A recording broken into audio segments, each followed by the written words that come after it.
Paz, amados hermanos edificados en la palabra, sean bienvenidos a escuchar la palabra de nuestro Dios, y que sea nuestro Dios bendiciendo a cada uno en los diferentes países, dándole la gracia a nuestro Dios por su bondad y su misericordia, porque cada mañana son nuevas sus misericordias. Y en esta hermosa mañana vamos a estudiar un tema muy hermoso, y esperamos que todos seamos edificados de su palabra. Les saluda a su hermana en Cristo, Dominga Martínez, desde Panamá. Para este domingo 22 de septiembre del 2024 tenemos un hermoso estudio, y estamos estudiando Marcos, el ayudante que escribió un evangelio. Ya estamos en la 11ª semana, y el subtema: el último ministerio público del Hijo de Dios, advertencia de Jesús y su conflicto con los religiosos. Y para el tema de este día, confusión acerca del Mesías. Y para este estudio tenemos la cita de Marcos capítulo 12, versos 35 al 37. Pero antes de leerlo vamos a hacer una corta oración para pedirle la dirección a nuestro Dios. Excelentísimo Padre Celestial, tú que habitas en la altura de los cielos, te damos gracias, bendito Dios, por tu amor, por tu misericordia, por tu bondad que has tenido con cada uno de tus hijos. Gracias, Padre, porque nos has permitido, Señor eterno, abrir nuestros ojos y ver la luz del día. Gracias, Señor, por el aire que respiramos, por los alimentos, por la salud. Y gracias, Señor, por todos aquellos que han sido operados de alguna enfermedad, como el caso de nuestra hermana que ya ha salido bien de la operación, Señor eterno. Gracias, Padre. También, Padre Santo, te pido, eterno Dios, el perdón por nuestras faltas, perdón nuestros pecados y ayúdanos a seguir adelante, bendito Dios. Perdóname, Padre, porque no he hecho las cosas como a ti y te agradan, Señor. Perdónanos, Señor, y ayúdanos a seguir adelante. Bendice a este grupo edificados en la palabra. En tus manos de amor todos los encomiendo, bendito Dios. También te pido la dirección para este estudio de tu palabra, que sea de mucha bendición para cada uno de nosotros, Padre. Que sea usted de un principio hasta un final, y que esta palabra no quede vacía, Señor, sino que reine o enraice en cada corazón, Señor, en cada mente, en cada oyente de tu palabra, Señor. Bendícelos y guárdalos, Padre. Gracias, Padre Santo, por que le agradezco, Padre, en ese nombre glorioso y perfecto que es sobre todo nombre, Cristo Jesús, Señor nuestro. Amén. Quiero que me acompañen, mis amados hermanos, a leer el capítulo de Marcos 12, versos 35 y 37, que nos dice así. Enseñando Jesús en el templo, decía, como dicen las Escrituras, que el Cristo es hijo de David. Porque el mismo David dijo, por el Espíritu Santo, dijo el Señor a mi Señor, siéntate a mi diestra hasta que ponga a tus enemigos por estrado de tus pies. David mismo le llama Señor, como pues es su hijo, y gran multitud del pueblo le oía de buena gana. El Señor en la tierra acaba de ser desafiado en 4 ocasiones por diferentes personas, y Él había encarado frontalmente a cada uno de los grupos oponentes y había usado sus preguntas para enseñar las verdades necesarias. Primero, Jesús hace preguntas a los hombres, verso 35. 2. Confuso contexto acerca del Mesías, o concepto acerca del Mesías. Es hijo de David, un simple hombre, verso 35. Hijo de David por la naturaleza humana, y como Señor de David, como naturaleza divina. El 3. Correcto concepto acerca del Mesías, el Señor de David, Dios mismo, verso 37. Es correcto, es el Señor de David, en su naturaleza divina. 4. Las multitudes escuchaban a Jesús de buena gana, verso 37. Claro, que escuchaban y lo conocían. pero no lo aceptaban como el Mesías, el Señor de David.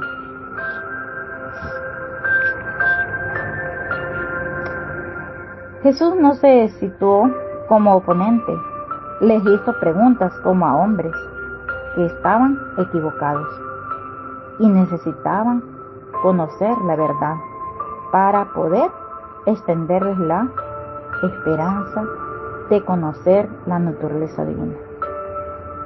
¿Cuántas personas dicen creer en Dios, pero están equivocados en la forma de creer? Y este era el conflicto que tenía el Señor Jesús con aquellos hombres del ayer, que creían en su forma de pensar, eran más religiosos que hacedores de la palabra de nuestro Dios. Mis amados hermanos, ¿de quién es hijo el Cristo? ¿Y vosotros, quién decís que soy? Ya leímos Marcos 12:35 al 37, pero vamos a darle lectura de nuevo. Dice, enseñando Jesús en el templo, decía, ¿cómo dicen los escribas que el Cristo es hijo de David? Porque el mismo David dijo, por el Espíritu Santo, dice, el Señor a mi Señor, siéntate a mi diestra hasta que ponga a tus enemigos por estrado de tus pies.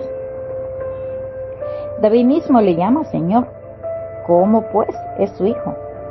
Y gran multitud del pueblo le oía de buena gana.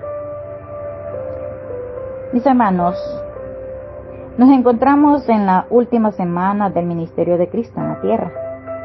Durante este tiempo el Señor estuvo desvelando algunos aspectos importantes acerca de cómo sería establecido su reino, así como de su naturaleza. Vemos un pequeño resumen de lo que hemos considerado hasta aquí. La entrada de Jesús en Jerusalén, Marcos 11 del 1 al 11, como Él les enseñaba y lo que significó para sus discípulos, un clímax en su ministerio. Fue el momento crucial cuando el rey se presentó en la capital del reino. Y las multitudes le clamaban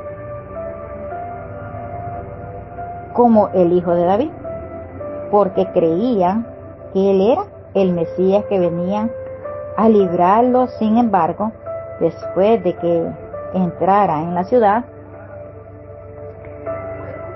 fue al templo, pero no se quedó allí, sino que inmediatamente salió y pasó la noche fuera de Jerusalén. Con su actitud dejó claro, mis amados hermanos, que no estaba dispuesto a alentar a las expectativas que la gente se había hecho en torno a él, en cuanto a un Mesías político o un Mesías terrenal. En los pasajes de la purificación del templo y de la maldición de la higuera estéril, Marcos 11:12 hasta el 26, el Señor puso una clara evidencia de que la nación de Israel necesitaba una profunda limpieza espiritual antes de que Él pudiera establecer su reino sobre ellos. En este sentido, era especialmente escandalosa la corrupción e inmoralidad de la clase sacerdotal. Luego, en el encuentro que tuvo con los principales sacerdotes, los escribas y los ancianos, ahí lo podemos ver en Marcos 11:27 al 33, y observamos que la mayor resistencia al establecimiento de su reino se encontraba entre los líderes religiosos de Israel, que no estaban dispuestos a reconocerlo, su autoridad como Mesías. Y con la parábola que el Señor contó acerca de los labradores malvados, Marcos 12:1 al 12, anunció que en su actitud de rechazo los líderes religiosos llegarían incluso a darle muerte. Pero ese mismo hecho, que aparentemente podría ser indicio para algunos de que Jesús no era realmente el Mesías, sería de hecho el cumplimiento de la profecía que anunciaba que el Mesías había de ser desechado por los encargados de la indificación. Y además Jesús estaba dejando claro que el establecimiento de su reino se llevaría a cabo por medio de su propia muerte. Por supuesto, esto no era lo que el pueblo esperaba. Por eso una y otra vez le provocaban con el fin de que estableciera su reino por otros caminos. Por ejemplo, los fariseos herodianos se acercaron a Jesús para tentarle con la cuestión del tributo a César. Marcos 12, 13 al 17. Lo que dio la ocasión al Señor para que nuevamente clarificara que su reino iba a establecerse ni por un llamamiento a la desobediencia civil, ni tampoco por una guerra abierta contra los imperialistas gentiles. De hecho, preparó a sus discípulos para que entendieran que su reino había de coexistir con los reinos de este mundo, hasta el momento de su manifestación pleno. Después el evangelista recoge otra controversia de Jesús con los saduceos. Ellos llegaron con la intención de ridiculizarle por su enseñanza acerca de la resurrección. Llegaron a burlarse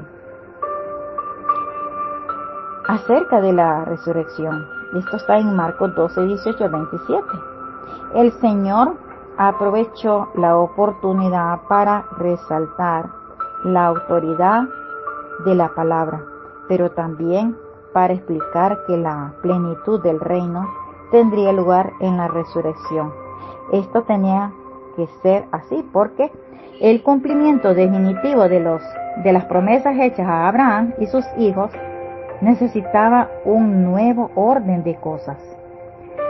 La pregunta del escriba sobre cuál era el primer mandamiento de todos. Marcos 12, 28 al 34. Y esto sirvió para que el Señor explicara que el amor de Dios y el al prójimo son los principios por los que se dirige o por lo que se rige su reino, ahora y en la eternidad.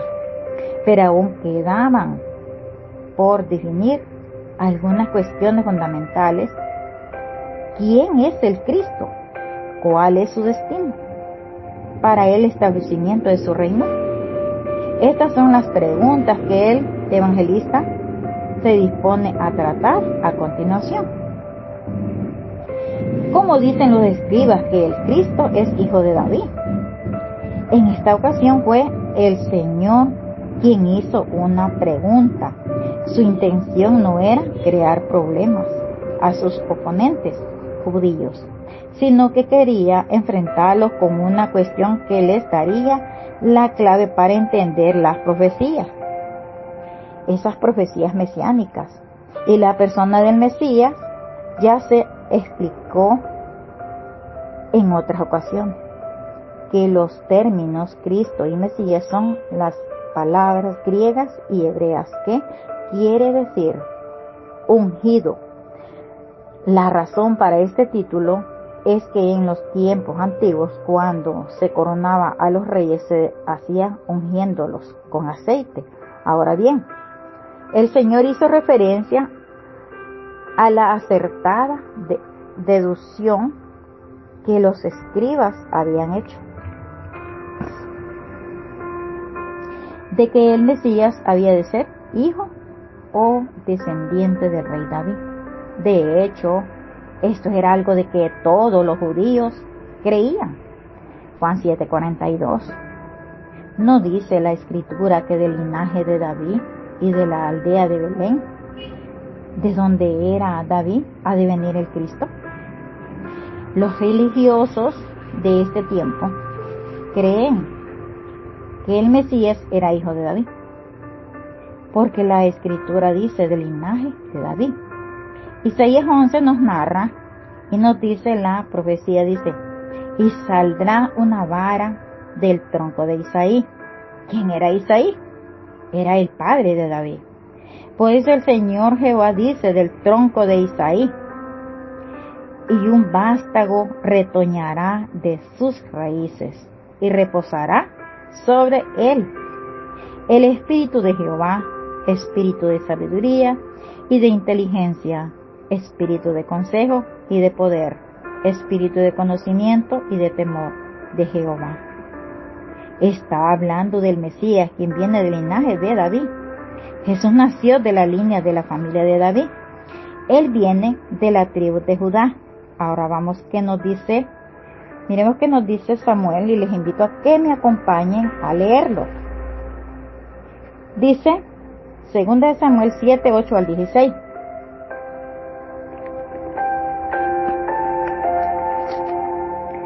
Y nos dice así.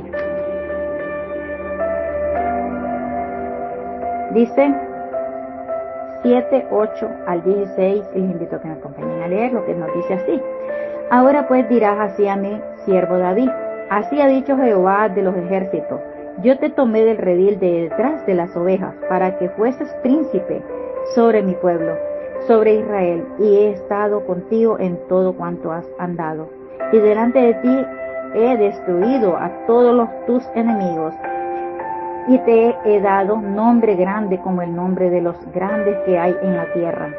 Además yo fijaré lugar a mi pueblo Israel, y lo plantaré para que habite en su lugar, y nunca más sea removido, ni los inicuos le aflijan más como al principio, desde el día en que puse jueces sobre mi pueblo Israel. Y a ti te daré descanso de todos tus enemigos. Asimismo, Jehová te hace saber que Él te hará casa. Y cuando tus días sean cumplidos y duermas con tus padres, yo levantaré. Aquí está diciendo, y cuando tus días sean cumplidos y duermas con tus padres, yo te levantaré después de ti, dice, a uno de tu linaje, el cual procederá de tus entrañas, y afirmaré tu reino. Él edificará casa a mi nombre, y yo afirmaré para siempre el trono de su reino. Yo le seré a él padre, y él me será a mi hijo. Y si él hiciere mal, yo le castigaré con vara de hombre y con azote de hijos de hombres. Pero mi misericordia no se apartará de él, como la aparté de Saúl, al cual quité de delante de ti. Y será afirmada tu casa y tu reino para siempre delante de su rostro, y tu trono será estable eternamente. Aquí no está hablando de Salomón, del hijo de David. Esta profecía está hablando del Mesías, a los que los religiosos no creían. Es muy interesante ver el contexto en el que Dios le hizo estas promesas a David por medio del profeta Natán. En aquella ocasión, David había manifestado su deseo de edificar una casa a Jehová. Y aunque el profeta le dio su plena aprobación, Dios le mandó de vuelta al rey para explicarle que iba a ser Dios mismo quien le iba a levantar una casa a David, y también le daría un hijo que se sentaría en su trono eternamente. Por supuesto, la historia ha dejado constancia de que Dios tuvo que castigar con vara de hombres y con azotes de hijos de hombres a muchos de los descendientes de David, hasta el punto de que en los tiempos de Jesús no había ninguno de ellos ocupando el trono de Israel. Pero la promesa de Dios seguía vigente, esperando su cumplimiento. Ahora bien, en estas circunstancias y con una larga historia de fracasos, era muy difícil pensar en quién podría ser este hijo de David, que llegaría a sentarse en el trono, pero lo que resultaba imposible de imaginar era cómo un simple hombre podría llegar a gobernar eternamente. Sobre estas cuestiones son sobre las que Jesús estaba llamando la atención a todos los judíos, a todos los que eran religiosos. Pero a todo esto, hermanos, debemos añadir otro detalle muy significativo, y es hecho de que Jesús nunca había puesto objeciones cuando en diferentes ocasiones la gente le había llamado por el título de hijo de David. Ese fue el caso del ciego Bartimeo en Jericó, Marcos 10:47, o de las multitudes cuando Jesús llegó a Jerusalén, Marcos 11:10. ¿Era Jesús el hijo de David al que los judíos esperaban? No, por supuesto que sí, y por eso nunca les corrigió cuando se refiere a él de esa forma. Pero el problema es que las multitudes interpretaban este título con ideas muy terrenales y con una fuerte carga política y nacionalista. Esto era lo que Jesús se proponía aclarar a la luz de las Escrituras. Dijo el Señor a mi Señor. Nuevamente el Señor hizo uso del Antiguo Testamento. Él citó Salmo 110:1 e hizo dos importantes afirmaciones: que el Salmo había sido escrito por David y también que había sido inspirado por el Espíritu Santo, porque el mismo David dijo: por el Espíritu Santo. Este versículo es importante en cuanto a la doble autoridad de la Biblia, la humana y la divina. El Salmo de David comenzaba con una invitación a sentarse en el trono de Jehová y dijo: a mi Señor, siéntate a mi diestra. Ahora bien, ¿quién hacía la invitación? ¿Y quién se dirigía a la invitación? En el Salmo está claro que quien hacía la invitación era Jehová Dios, el Señor. Jesucristo afirmó lo que por otro lado era evidente, que a quien se invitaba a sentarse en el trono era al Mesías. Ahora bien, hermanos, como ya hemos dicho, este Mesías había de ser un hijo de David. Y es aquí donde surge la pregunta de Jesús: ¿cómo David le llama Señor si es su hijo? Miremos esta pregunta, hermanos. ¿Cómo David le llama Señor si es su hijo? ¿Cómo puede un padre llamarle hijo Señor?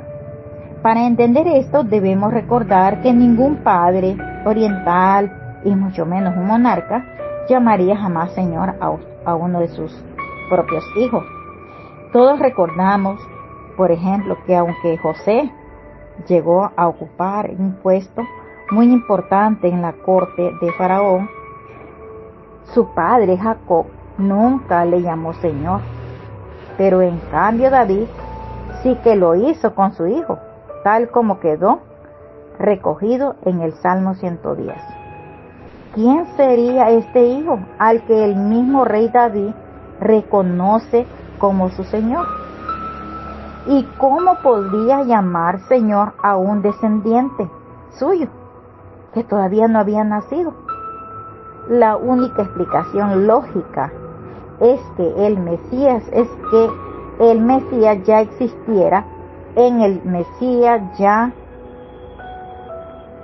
o sea que el Mesías ya existía. David había escrito el Salmo, solo de esta manera podía dirigirse a él, pero además no debemos pasar por alto el hecho de que David se refiere al Mesías como su Señor, que para los judíos era un título con el que únicamente se dirigía a Dios. Esta era una cuestión vital a la que los escribas no prestaban la debida atención. Para ello, la preocupación principal consistía en establecer la genealogía de David, pero nunca se habían detenido a pensar sobre el carácter trascendente del Mesías.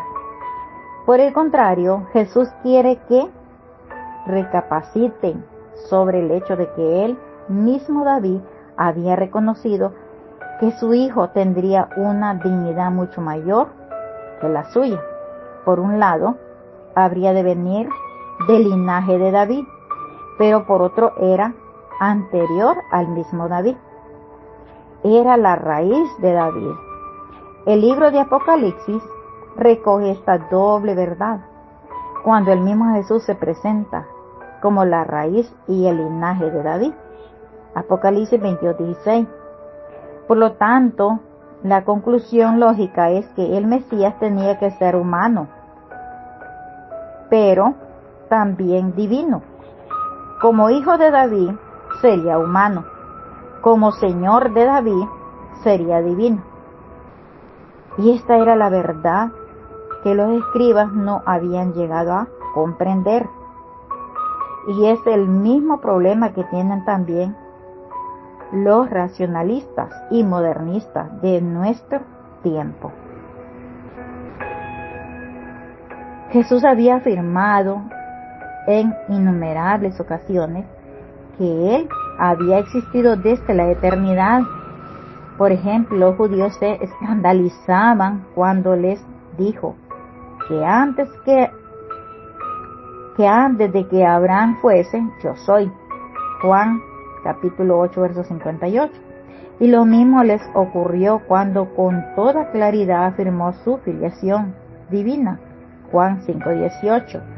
Por esto los judíos aún más procuraban matarle, porque no solo quebrantaba el día de reposo, sino que también decía que era Dios. Era su propio Padre, haciéndose igual a Dios. Y Juan 10:33 nos dice: le respondieron los judíos, diciendo: por buena obra no te apedramos, sino por las blasfemias, porque tú, siendo hombre, te haces Dios. Pero en cierto sentido podemos entender su reacción. Ellos habían sido educados en el estricto monoteísmo del Antiguo Testamento, y las declaraciones de Jesús les parecía que rompían este principio sagrado. A la vista de todos estos, podemos ver en este salmo, mis amados hermanos, un Dios, un Padre, se sentaba dirigiendo a Dios Hijo, concediéndole la honrosa posición a su diestra. Pero el salmo no solo trataba sobre la naturaleza divina del Mesías, también adelantaba cuál iba a ser el ministerio para el establecimiento de su reino. La expresión siéntate a mi diestra es indicativo del incomparable honor y dignidad que Dios concede a su ungido. ¿Por qué? ¿Qué simple criatura podría ser invitada a compartir semejante posición de igualdad con Dios? Queda claro que aunque David había sido un gran rey, la invitación a sentarse a la diestra de Dios no se dirigió a él. En su primer discurso de la era cristiana, el apóstol Pedro explicó este pasaje diciendo que David no había ascendido personalmente al cielo para compartir el trono de Dios. La invitación se dirigía a su hijo y, según explicó Pedro, encontró su pleno cumplimiento en Jesús cuando resucitó y ascendió a los cielos. Miren, mis amados hermanos, el capítulo 2, versos 34 al 36 de Hechos, que nos dice así: porque David no subió a los cielos, pero él mismo dijo el Señor a mi Señor: siéntate a mi diestra hasta que ponga a tus enemigos por estrado de tus pies. Sepa pues ciertísimamente toda la casa de Israel, que a este Jesús a quien vosotros crucificaste, Dios le ha hecho Señor y Cristo. Dios estaba haciendo por medio de su exaltación, era manifestar que Jesús poseía estos dos atributos, y por lo tanto le otorgó la posición en el universo que es coherente con su dignidad, pero al mismo tiempo la invitación a sentarse en el trono implicaba necesariamente que había habido un tiempo en que el Mesías no había estado sentado a la diestra de Dios, y sabemos que esto tuvo lugar cuando el Hijo vino al mundo para salvar a los pecadores. Él mismo lo explicó en Juan 16:28. Nos dice: salí del Padre y he venido al mundo, otra vez dejo al mundo y voy al Padre, hasta que ponga a tus enemigos por estrado de tus pies. En la segunda parte del versículo implica que había un intervalo de tiempo entre su ascensión al trono y el momento en que sus enemigos serían puestos por estrado de sus pies. Siéntate hasta que ponga a tus enemigos debajo de sus pies. Desde que Jesús ascendió al cielo, muchos se preguntan: ¿dónde está su reino? Han pasado 1000 años. ¿Qué ha pasado? ¿Por qué la tardanza? Sería grave error pensar que por esta razón Jesús no sea realmente Señor y Cristo, o que su reino no era real.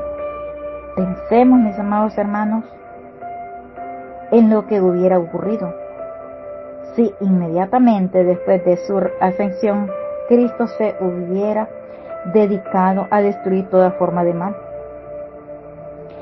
Esto habría terminado también con toda oportunidad al arrepentimiento, cerrando la puerta a la entrada en su reino. Pero cuán agradecidos debemos estar con nuestro Dios, porque en su misericordia ha incluido este intervalo de gracia en el que está llamando a los pecadores al arrepentimiento y a la fe, con el fin de que puedan ser salvos, reconciliarse con nuestro Dios. Pero en realidad muchos se burlan de la paciencia de Dios. Segunda de Pedro 3:8 al 10 nos dice: oh amados, no ignoréis esto, que para el Señor un día es como 1000 años, y 1000 años como un día. El Señor no tarda su promesa, según algunos la tienen por tardanza, sino que es paciente para con nosotros, no queriendo que ninguno perezca, sino que todos procedan al arrepentimiento.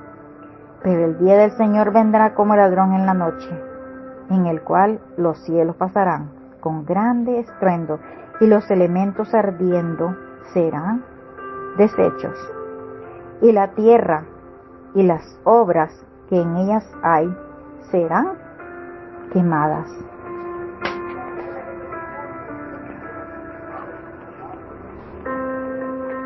Dios es paciente, mis amados hermanos.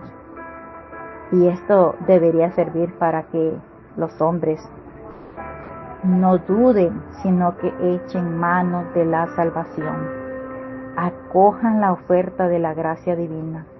Pero a muchas personas les resulta difícil pensar que el mismo Cristo, que en los evangelios aparece con un carácter compasivo y que dio su vida en una cruz para salvar a los pecadores,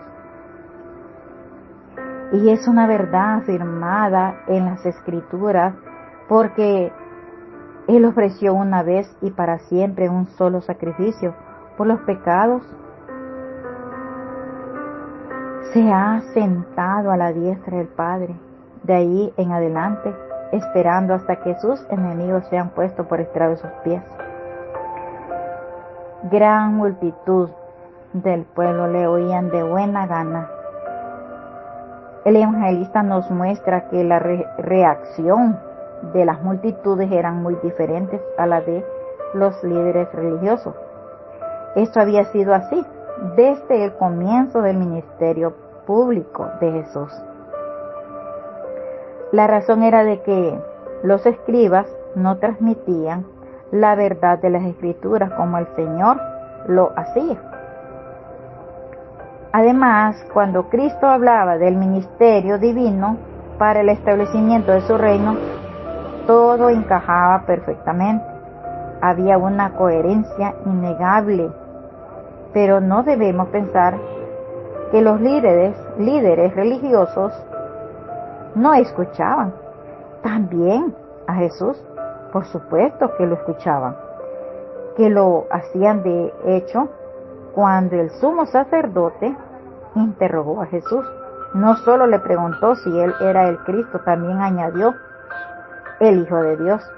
Es evidente que ellos habían llegado a entender la explicación que Jesús había hecho de que el Cristo tenía naturaleza divina.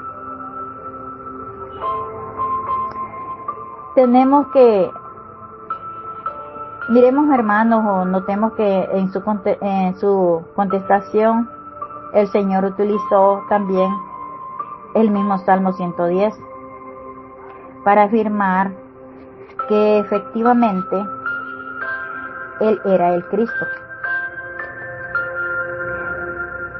Esta fue la razón por la que el sumo sacerdote le condenó a muerte. En Mateo 26:23 al 64, el sumo sacerdote le dijo: te conjuro por el Dios viviente, que nos diga si eres tú el Cristo, el Hijo de Dios. Jesús le dijo: tú lo has dicho. Además, os digo que desde ahora veréis al Hijo del Hombre sentado a la diestra del Padre, en el poder de Dios, y viniendo en las nubes del cielo.